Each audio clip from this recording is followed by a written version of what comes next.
سلور إمامان دي إمام مالك رحمه الله، إمام شافعي رحمه الله، إمام أحمد بن حنبل رحمه الله، أو إمام أبو حنيفة رحمه الله. دا دري واري إمامان، إمام شافعي، إمام أحمد بن حنبل، أو إمام أبو حنيفة رحمهم الله وي چې دومره معلم در سره چې تم به دې راتلی شي او استاد راتلو ګور د خپل بال بس خزم پرې خودي شي نو حج باندې فرض دي او لارم صفای لار کې شروع کاوه جملې امام مالک رحمه الله وی یعنی سوالیم در سره د جاز د جګړه د مستوز دي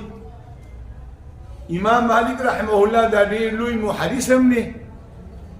او لوی فقيه هم دی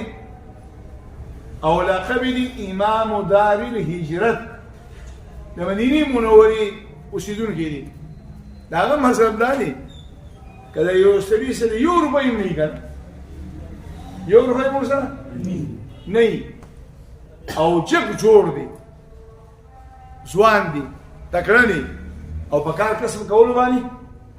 قادر دی نه ام په د باندې حج فرض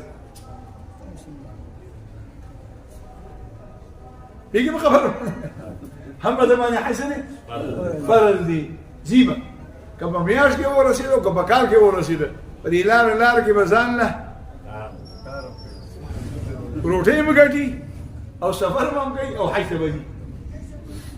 دا دي امامان مسلم